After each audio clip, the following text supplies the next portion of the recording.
રાજ્યના અલગ અલગ જિલ્લાઓમાં ઘરફોડ ચોરી કરનાર દાહોદ જિલ્લાની ઘરફોડ ગેંગના 8 આરોપીની પોલીસે ધરપકડ કરી 8 અનડિટેક્ટ ગુનાઓનો ભેદ ઉકેલી નાખ્યો છે. દાહોદ એલસીબીની ટીમ નાસ્તા ફરતા આરોપીની વોચમાં તેમજ અનડિટેક્ટ ગુનાઓની તપાસ માટે લીમખેડા વિસ્તારમાં નીકળ્યા હતા.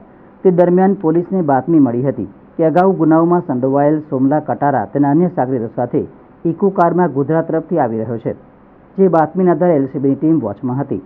તે દરમિયાન કંબોઈ ચોકડી નજીક બાતમીવાળી ગાડી આવતા પોલીસે રોકવા માટે ઇશારો કર્યો હતો, પરંતુ ચાલકે ગાડી સાઈડમાં લઈ ભગાવવાનો પ્રયાસ કર્યો હતો.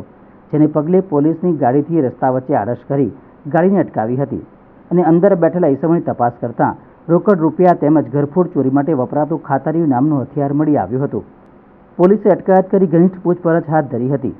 અલગ અલગ જિલ્લામાં સ્કૂલ, મકાન, દુકાનોમાં ઘરફોડ ચોરીની કબૂલાત કરી હતી, જેમાં અલગ અલગ જિલ્લાના 8 અનડિટેક્ટ ગુનાનો ભેદ ઉકેલાયો હતો. એલસીબીની ટીમે 8 ગુનામાં નાસ્તા ફરતા, પાસા, વોરંટ તેમજ કોર્ટ વોરંટમાં નાસ્તા ફરતા 8 આરોપીને ઝડપી 26,500 રૂપિયા રોકડા પણ કબજે કર્યા છે.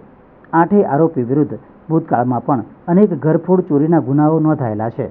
ગામના વડવા ગામના અને આસપાસના રહીશો છે અને આ ગેંગ બનાવી રાજ્યના વિવિધ જિલ્લાઓ ગાંધીનગર, અમદાવાદ, સુરત ગ્રામ્ય, અમદાવાદ આ બધા વિસ્તારોમાં ઘરફોડને અંજામ આપતો હતો. આ જ 8 લોકોના પકડાવાથી ટોટલ 8 અનડિટેક્ટ ગુનાઓ હતા એ ડિટેક્ટ થયા છે અને ઇકો ગાડી, મુદ્દામાલ અને ખાતરપડા સાધનો હતા એ રિકવર થયા છે.